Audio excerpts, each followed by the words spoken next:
Thanks everybody for joining us today. You're here with Sales Intel and Outbound View on how to 3x your cold email responses.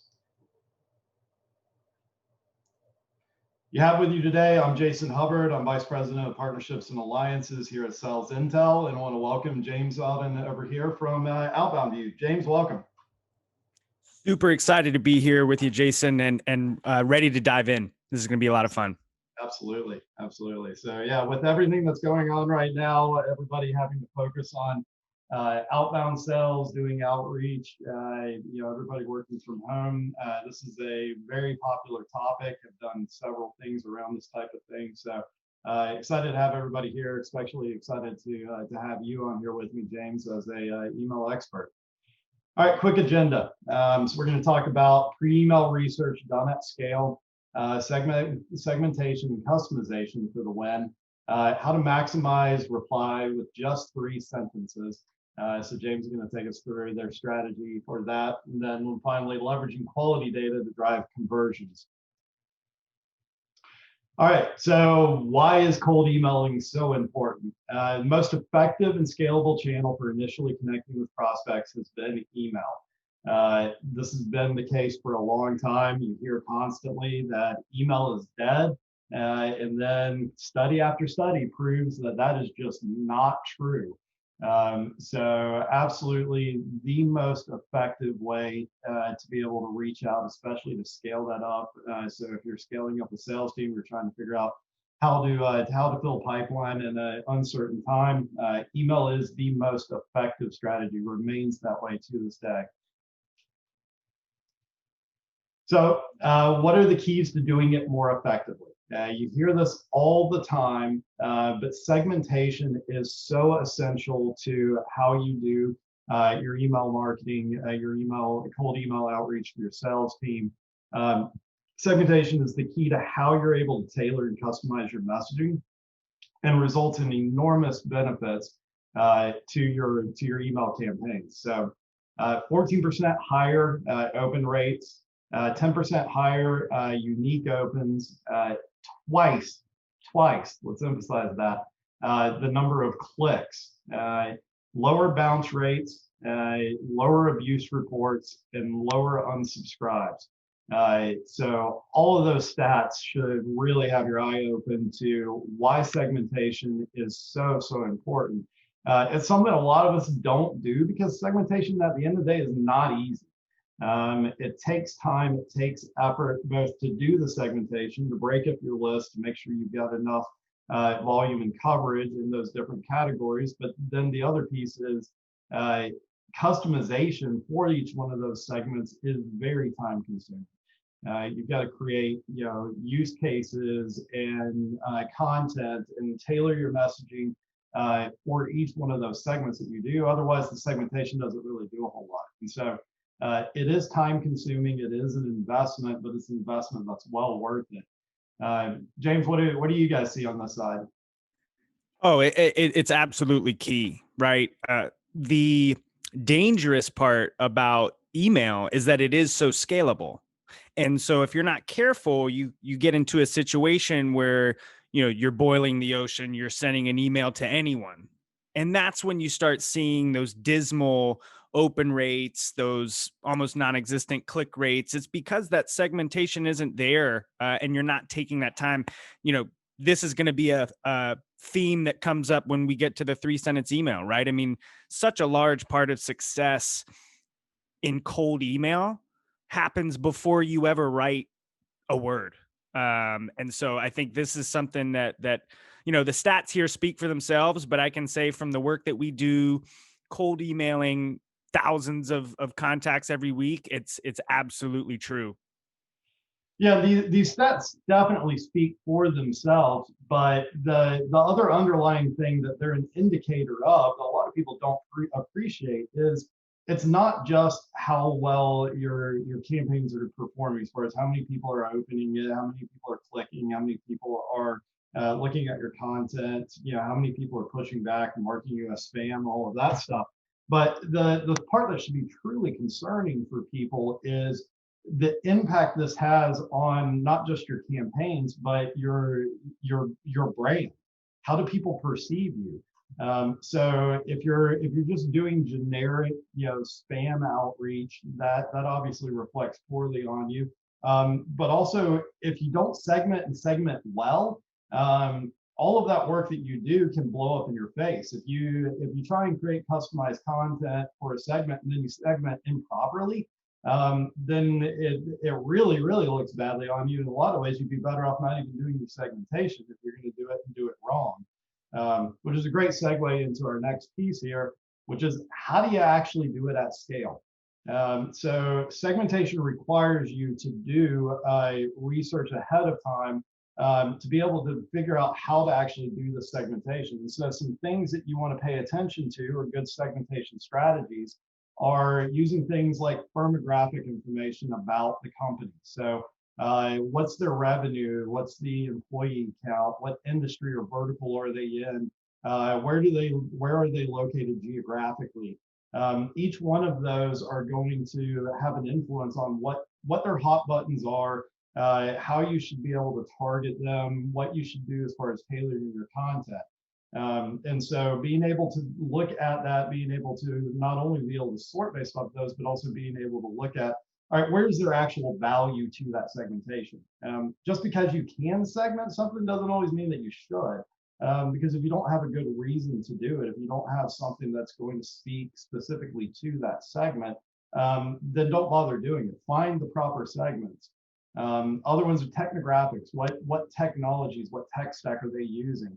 In particular, if you're either a solution or a services provider, and you have integrations and you work specifically with certain technologies, then this is a great way for you to be able to leverage that, those integrations, those technology partnerships, what you've done around that. You may have a case study where you've worked with somebody that was a user of that technology. Or alternatively, it's a great way to target like somebody who is who's using a competitor. So most everybody's going to have collateral around how they stack up against competitors. So if you've got a good idea that they're using a competing product, then obviously that's super powerful to be able to use. Additionally, you use things like intent. So here at Sales Intel, we have a partnership with Bombora to bring their intent data into the system. And intent data is incredibly powerful because no matter how good of a job you've done of defining your ICP, your ideal customer profile, on average, only about 10 to 15% of those companies that you've targeted are actually actively in a buying process right now today. So that means if you don't have any idea of who's actually looking to buy right now, and you're just going indiscriminately across that entire list of targeted companies, then you're missing the mark. And you're spending a lot of time trying to either educate people that are ready to buy or trying to convince people to buy that are not in a position to look at it. And then another great one, company intel. I mean, this is a great opportunity to be able to leverage something as a soft touch point or a foot in the door. Hey, we saw you guys just raised a round, or you're hiring a CFO, or you acquired this company. It's a great icebreaker to be able to do. And all of this means that you can now customize and personalize things. A lot of email service providers allow you to be able to drop in like snippets and be able to drop those in based off of the category instead of having to create unique templates for each one of these segments and stuff like that. Any favorites on your side, James? Yeah, we live in such an amazing world when you look at this, right? All of these different tools that we have at our disposal to personalize in a way that's going to matter. I think there's been an explosion over the last several years of personalization. And I think at one point it was personalization about, where somebody went to college or their alma mater or maybe things that didn't necessarily relate to their business problems. And what I love about all of these points is that, they help you show up to your prospect in an email with a very specific problem that you can help with, right? Because you've got these different levers, tech stack. Like you said, if you are selling a product that works with another product, I mean, to be able to show up and know that those kinds of things just furthers the conversation so much more than really any other time in history for salespeople, right? I think one of the things that we use on a regular basis is intent, right? I think because when we look at outbound and kind of cracking the code for outbound, it's the combination and formula of the target, the message, the channel, and the timing. Well, the timing's always the slipperiest variable, right? So the intent is amazing at helping to solve for that puzzle of who's in that 10% of who's actually engaged in a buying cycle. So if, you're going to make me choose one, I think I'd go with intent, just because it helps solve for that tricky variable of timing. Yeah, I mean, you can, if you leverage intent correctly, you can get a 3 to 4 times lift on your engagement and your ROI on your outreach, which is incredible whenever you think about it. But it also makes sense if you're able to better hone in on that 10 to 15% that are looking to buy right now. Then that's super, super powerful. One thing I love to do on the intent side, because obviously we eat our own dog food over here, is typically I'll break my intent signals. I'll do a similar thing on the technographic front. And I'll put it into 2 buckets. One is the highly qualified signals from technographics or intent. So this would be like somebody using a competing product, or somebody showing intent around a competing product, or somebody that's showing intent for you directly, or somebody that's looking for showing intent around a pain point that is very closely tied to you. Those are great highly qualified targets to send straight over to your SDR team, for them to be doing additional really highly tailored outreach. And then on the other side, kind of proxy intent or proxy technographics, those may not be highly qualified, high enough to hit hand straight to an SDR. These are great targets to then put into your email marketing campaigns and look for additional signals based off of what they're doing. We have a question here from Daniel about an example of intent geared outbound email. So what would be talking about in an intent geared outbound email would be, for those of you that may not be familiar with intent data, what solutions like Bombora do is they're able to look at what content you're consuming around the web. So what blog posts are you reading, what websites are you visiting, what webinars are you attending, stuff like that. And so then they're able to gather intent off of that. They've got over 7,000 topics that they track that against. And so what you would then be able to do is leverage that and be able to see, hot buttons that they're interested in, or technologies that they're evaluating, stuff like that.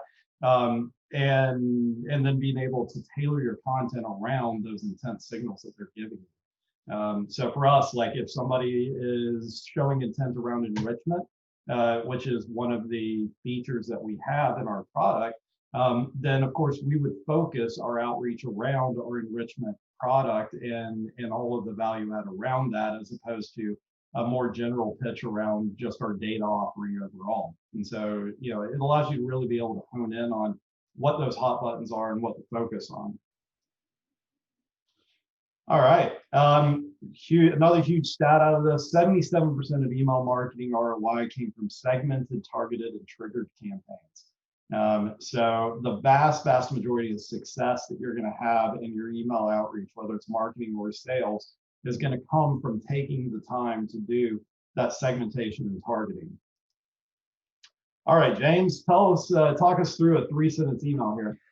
Yeah, so I think this is a culmination of really what we've been talking about, right? And a 3-sentence email is only powerful because of the research that you do beforehand, right? And so in this particular example, what we've done and what we do when we build these campaigns is, when we're working with a client, we'll have them give us a list of their current top 10 clients, right? And so let's just say it's Amazon top client.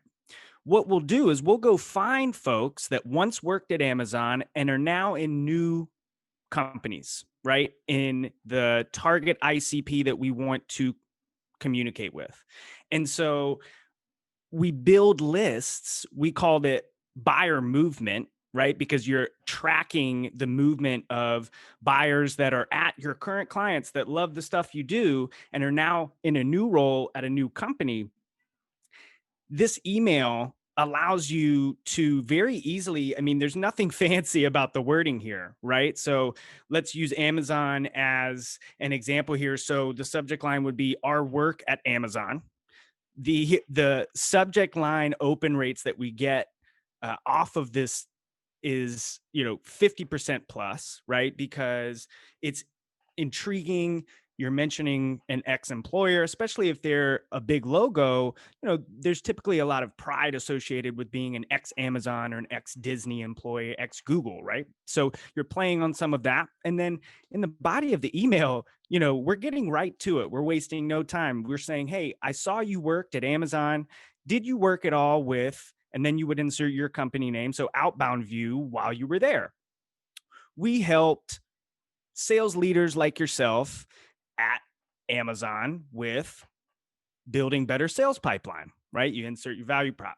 And then I see you're now at Disney. Would you be open to a conversation about how we can help at your current employer? So, I mean, really, the best part about this is that the 3 sentences, it's not about tricky language. It's not about gimmicks. It's so jam packed with relevant, valuable information, right? And the value prop has to be specific to the persona, has to be related to a problem that you're solving for them.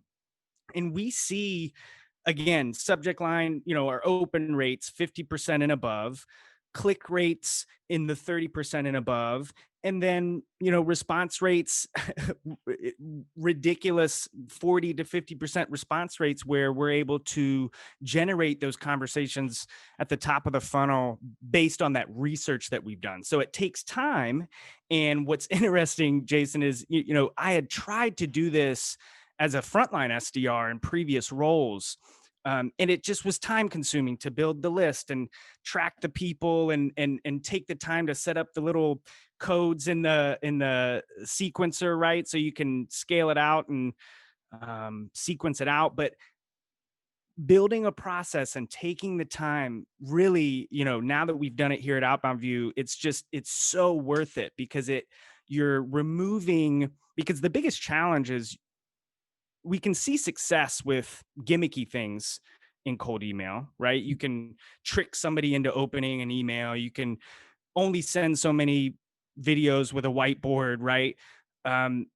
Eventually those things run dry. What we're looking for are repeatable formulas for success in cold email. And, we run this play with all of our clients, and the success on it is so consistent. So that's why I wanted to bring this here and share it with the group here, because I think it's just, one of those few things that is, you can kind of lean on as a repeatable formula for at least getting the attention of the person that you're reaching out to.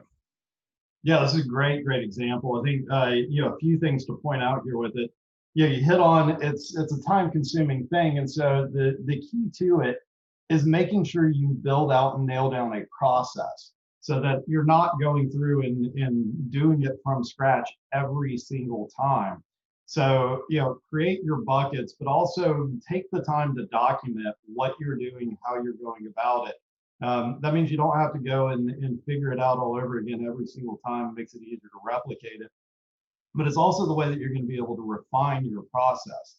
If you're not logging it, if you're not mapping it out, you're not keeping track of what you're doing and the inputs and the results from it, then you're never going to be able to fine tune that and constantly improve upon it, which is absolutely crucial for the effectiveness of this. Perfect example is something that drives me insane with reps. I'll see them do their pre-outreach research, but then they don't actually keep track of it anywhere. They don't put it in Salesforce. They don't put it in Outreach.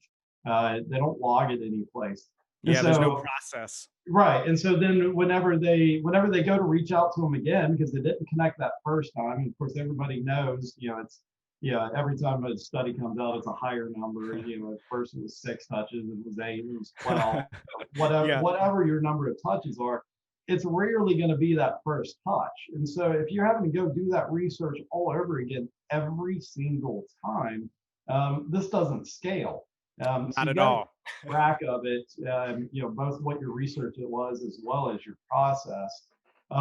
James, this is a great use case. As far as when you can identify somebody that worked at a previous company, especially a previous company that you've done business with before. What are some ways to leverage some of these other things we talked about if this use case doesn't work?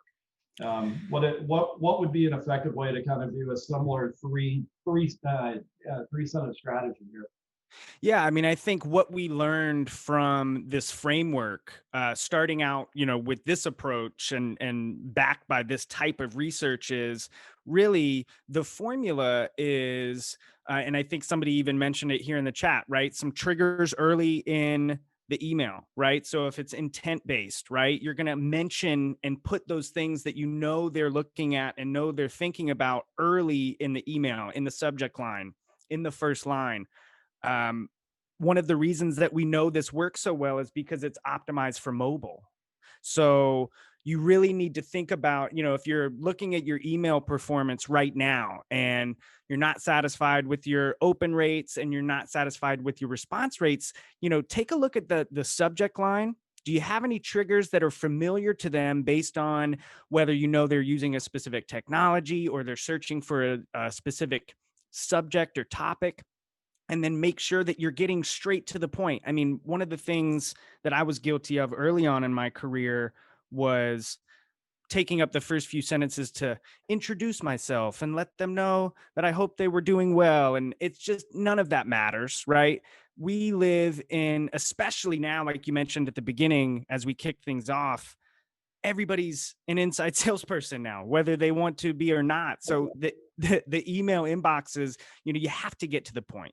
So the more relevant you can be with the information that you're backed with, right? That research that you've done, the segmentation, it's just so important. Gone are the days that you can survive with, because if you send out a 3-sentence email that doesn't have an impactful triggers throughout it based on research that you've done, it's not going to perform any better than a 13-sentence email that's lacking the same things, right? So I think it's just a matter of understanding that it's worth the time and worth the investment to get your data situated, to get it segmented, to get a process in place, like you said, so that there's not a 20-minute research period every time you run a new campaign or need to get that 12th email touch out, right? I mean, you've got to get really organized and serious about your investment in the research and the data piece in order to see success. Three-sentence email or not. We had a question in particular to this before I hop into the next slide. What do you recommend as far as subsequent follow-up to those types of customized? Obviously for the first couple after, I at least would continue to reference and hammer what you've done in the first one, but is there a point where you transition to kind of more generic messaging, or do you just keep at it around that customization?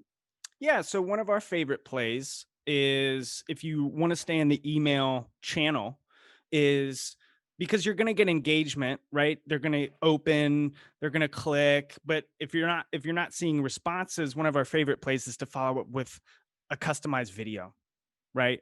A very short, hey, wanted to follow up with this quick message to you. And then your video is reiterating the same message, right? You're not saying anything new, because what the information that you're kind of armed with is powerful. You just need to show them that you're taking the time, because a lot of people, everybody gets automated emails, right? And so one of our best performing follow-ups for that buyer movement play where we're tracking folks is video follow-up either through email or through LinkedIn.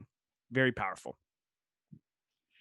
Cool, and I'll hit real briefly on this one because we're running a little short on time. But like I mentioned at the start of this, the quality of your data that you're feeding into this is absolutely essential. So if you do all of this completely right, you've done your research, you've done your segmentation, you've built your content, but then your things that you're using as triggers, your things that you're using to sort and segment are off or inaccurate, then all of that goes for naught. And not only is it not effective, doesn't connect, but it makes you look like you don't know what you're doing. which damages your personal brand and reputation as well as that of your company, and can extend all the way into being able to absolutely derail your email campaigns overall. In particular, if you're sending emails that bounce, you're sending emails that don't get engagement, stuff like that. That's the quickest route that you can get to damaging your domain reputation. And these days, like what it takes to recover from something like that is significant. I mean, prior to joining Sales Intel, I had a growth agency where I worked with companies on how to build up and scale their sales and marketing outreach. And it was not common for me to come in and they had absolutely decimated their domain route. And I mean, it could take anywhere from 4 to 6 weeks on the low end to 6 to 9 months, depending on how much damage they had done. And that's a long time to be dead in the water. So you gotta take this stuff seriously because the impact is substantial. All right, so we got just a couple of minutes left, and we've got several questions in here. So let's go into it. Let's see. So we had a question from Jennifer about how does Sales Intel compare to Terminus? So Terminus actually is a partner of ours. People use Terminus primarily for ABM campaigns, account-based marketing. And so Sales Intel actually plays really, really nicely for that, because one of the things you can use Sales Intel for is to go in and build your ideal customer profile, identify the personas and the decision makers that you want out of it. And then you can then, of course, leverage that and use that to feed an ABM platform like Terminus. And so part of what we're actually in the process of working with them on as we speak is building out an in-depth integration where we can go back and forth with the data, both be able to push the data directly into Terminus, as well as receive signals from your ABM campaigns in Terminus to then be able to help you target better inside of Sales Intel. Right now you can export the data out of Sales Intel, import it into Terminus, which works great, but next level integrations are coming down the pipe. But yeah, Terminus is a great partner of ours. We work great with them. Let's see.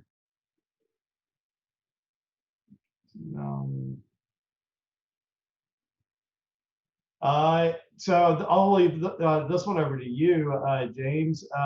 They were asking a question about advice for crafting a concise and effective subject line.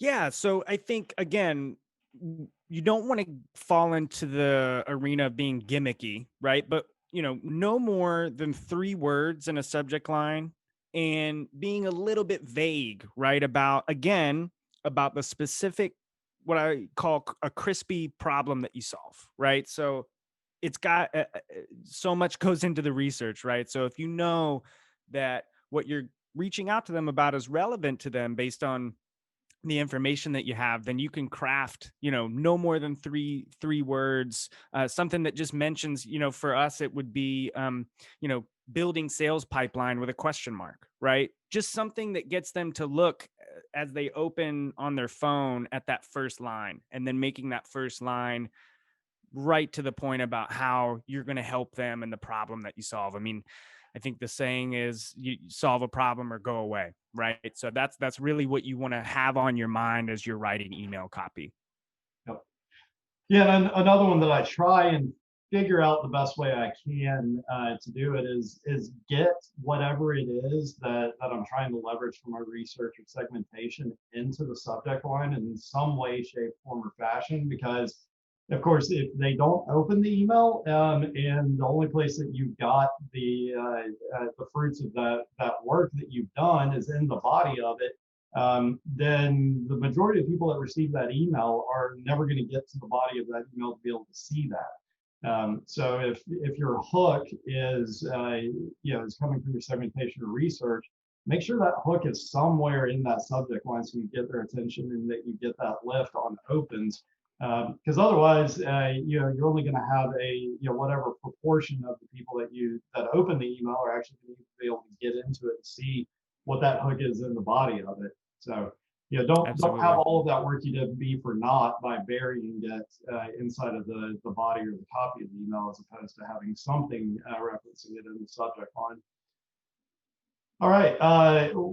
Time for one more here from Steve, asking if we can address concerns with legislation or business ethics of cold contacting through email.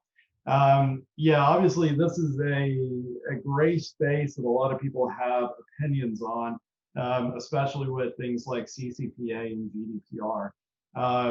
Those legislations are, moving a lot of things in a lot of different directions. So you need to make sure that your database in general is compliant.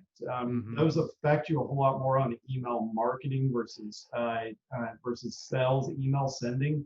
So you do want to make sure that you're compliant on those. But the single biggest things you can do around any of that, make sure they know why you're reaching out to them. Make sure that they know that you have a good reason to be reaching out to them and they are the right person. Add value for them. I say this all the time. Make sure there is something valuable that they can take from your outreach. And it's not just you asking for something or selling them something or pitching them something. And the more generic you are, or the more that you improperly segment and target, the more likely you are to get in trouble around these things. And keep in mind, just the problem extends beyond, did you actually violate legislation? The stuff that I was talking about, where you damage your domain reputation, everything winds up in spam, you get in trouble with your email service provider. Most of those don't have anything to do with violating GDPR, CCPA, or any of those legislations that are out there. That comes down to just how people are engaging with your content and with your emails. And so if you're sending stuff out indiscriminately, it's not targeted, your messaging is not good, there's not value there, you're going to get in trouble, just overall a whole lot faster than you will with something like GDPR or CCPA. James, anything to add there on that piece? Yeah, I think, as a firm, right? I mean, our first kind of point of quality assurance there is data, right? I mean, it starts there. And then to your point, I think before you ever really have to worry or would have to worry about violating any legislation, you got to worry about getting your domain shut down, right? And then you're out for months. And it's just, again, the thing we've been harping on the whole time, right? It's worth the time to invest and research and segment and craft messages that are as salespeople, we love to talk about providing value, but all of those things go into really providing real value and making sure that you don't run into any of those issues because you're kind of following those best practices. One more question before we jump here, and then we'll wrap it up. Dell was asking, what video platform do you recommend? We use primarily here at Self Intel Vidyard. Well, how about you guys, James? Yeah, we will use Vidyard. Big fan of Vidyard for years. Been using them for a long time, and then also Loom. Big fan of Loom as well. So yeah, I mean, I think we are willing to, and I think there's more and more coming out. We're willing to use all of them. I think video is a fantastic pattern interrupting email. So we're a fan of all of the platforms. One I just was exposed to today, I had never thought of it in a B2B sales context. People are starting to leverage Cameo for sending videos. That makes a ton of sense. Apparently it is super, super effective. So literally just like an hour ago on a call, I stumbled upon somebody doing that, and we absolutely are going to be investigating that on our side, but had never even occurred to me to try and use it that way. But fascinating idea. In fact, Sendose, who's one of our other partners, just partnered with Cameo to be able to bring that into their platform. So wow, that's powerful. Yeah, that'll your thought on that one. Yeah, I mean, at the very least, it'll keep it entertaining. Yeah, exactly. I love it. All right, guys. Well, like I said, we will send a recap email tomorrow. Please reply to that email if you have any follow-up or questions for myself or James. And thanks so much for joining us today. This has been great. James, I appreciate it. Ton of fun. Absolutely. Thanks for the time. All right, thanks.